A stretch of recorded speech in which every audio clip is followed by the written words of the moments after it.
Good morning, seventh grade. This is Miss Joseph. I'm praying that all of you are well during this time away from school and continue on with your lessons.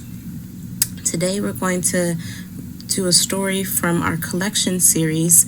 We're taking this from Collections 3, which is Nature at Work, and our story today is an excerpt from the memoir Mississippi Solo by Eddie Harris. Here is our day one lesson overview, and we're going to have just a quick intro into the collection of Collection 3. Then we will go over the objective for today with reading our story, Mississippi Solo.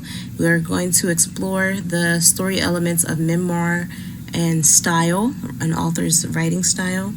Then I will go into what you need to do for your independent reading, as well as assignments for today. So, Collections 3, Nature at Work.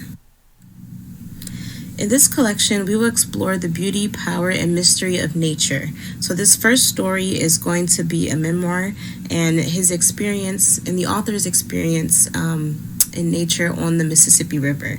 So the quote below says, "Those who dwell among the beauties and mysteries of the earth are never alone and weary of life." Rachel Carson.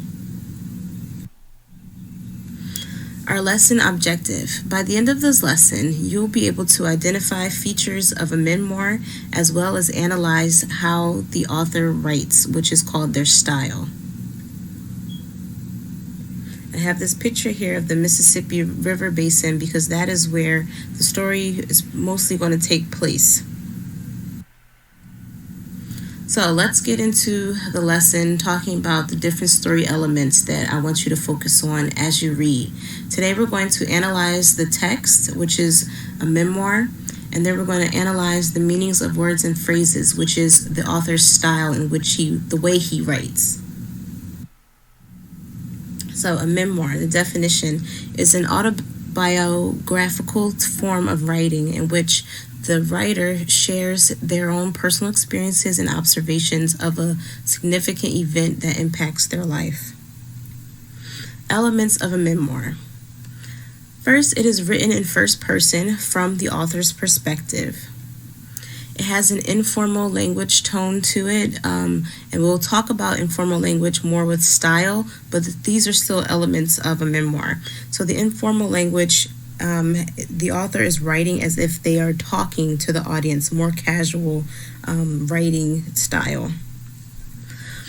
In a memoir, authors will recall events that are important to them, and they will emphasize their personal reactions to the events that are happening around them. Authors show how their experiences have changed their lives and their attitudes. So a memoir is a type of non-fictional text, okay? It does go off of their personal experience. However, it is non-fiction because it does deal with real-life events. So now we're going to talk about the story element of style. So the style is how something is said rather than what is being said. So it's the way in which the author conveys their message. How are they sending their message across to the author? That is what the style is. And every author has pretty much their unique way of writing. So how do we analyze an author's style? So here's a quick chart to help you sort of visualize what you should look for when you're analyzing the author's style. So elements to observe is their word choice. What words are they using? Their sentence types, their sentence length. Are the sentences long? Are they short? Sentence fragments. Again, looking to see how the author is writing. Word repetition. Are they repeating words to make an emphasis on something?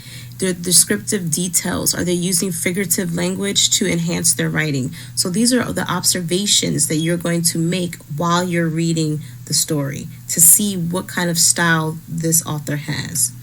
So there are two types of style. There's formal and informal. So with formal style, the writing is more complex, it's more structured, and it follows mostly the writing rules and structure that way.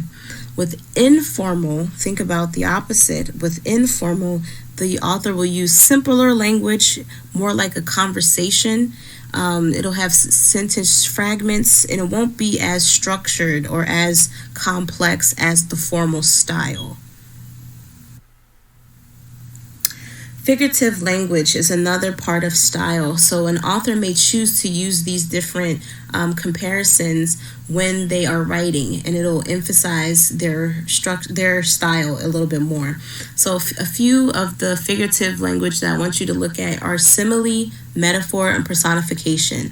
And this chart does an excellent job of giving you the definition, giving you examples straight from the text, as well as how it affects the writing. So let's look at simile. Simile is when you compare two things using the words like or as, and then they give you the lines here from the text. It says, for example, clouds rolled overhead in wild swirls like batter in a bowl. So if you can picture the effect that this simile has, it makes you have a vivid image of how the sky is changing.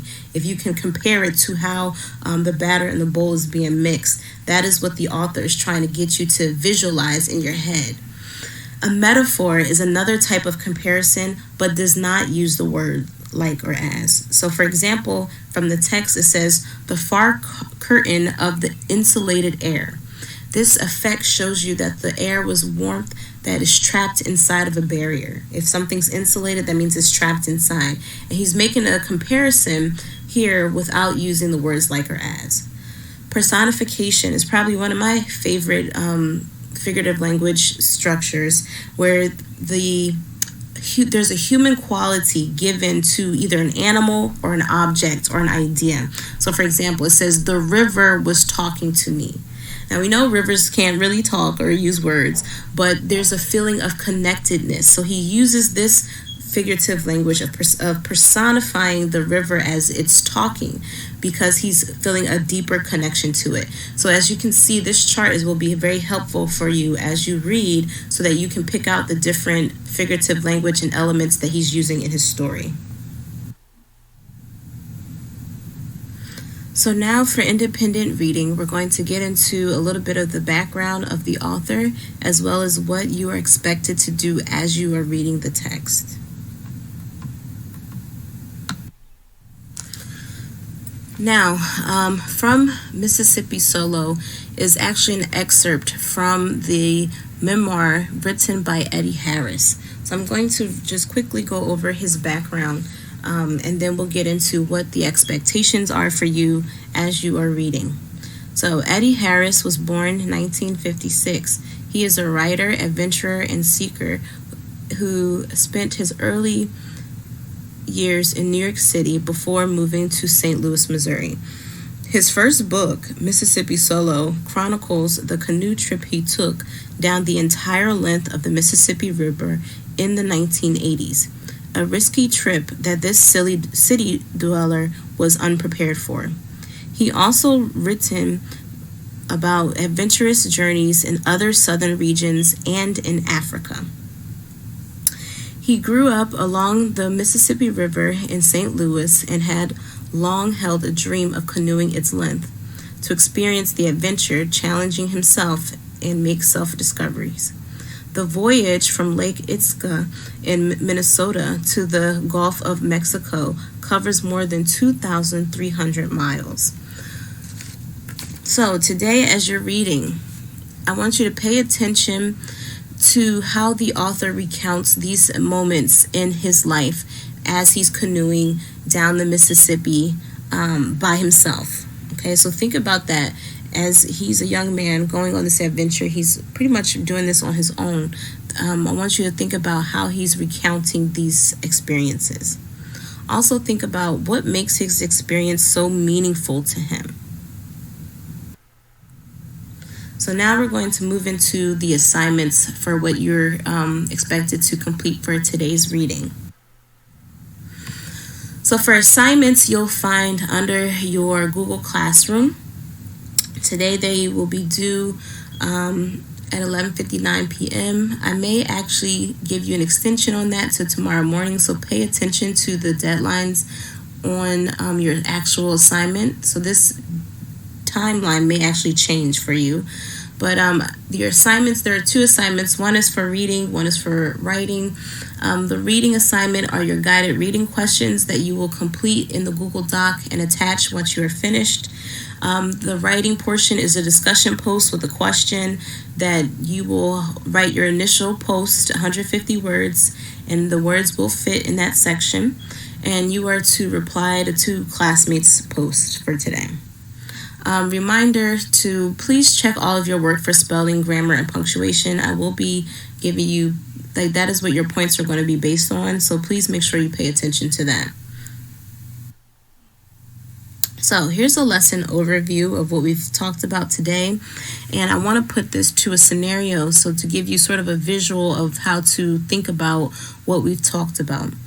So look at the picture of the house, and there's a picture of this paint. I want you to imagine that you have just purchased the house and you're so excited to finally paint it the way that you want it.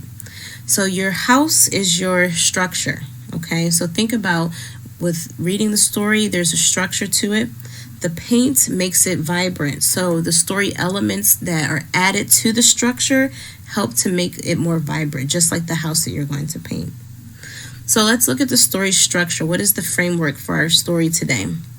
Today our structure is memoir, and the story elements that we're going over more in depth is the style. So how does one writing a memoir, how does his style affect his story? So remember, a memoir is written in first-person perspective. It is a non-fictional type of text that is an autobiography for the person that's writing. And it recalls the events that happens in this person's lives, and it has a great impact on how they think and how they feel about the world around them. So the story elements of style, we talked about having a formal and informal style. So remember, formal means that it's more complex, more structured. Informal means that it's more casual, kind of laid back, conversational type of writing. Then we also talked about figurative language. And so we talked about two types of comparison. Simile, which uses the words like or as, and metaphor, which compares things without using the words like or as. We also talked about personification. So remember, personification means that a human attribute or trait is given to an inanimate object. So like, for example, in the chart, they said that the river was talking to him. So the word talking is usually something that humans do, but we're giving that human-like trait to the river to make the writing more vibrant, more interesting. Okay, so this is a good overview for you all today. I hope you do well with your assignments. If you have any questions, please do not hesitate to ask me. Thank you.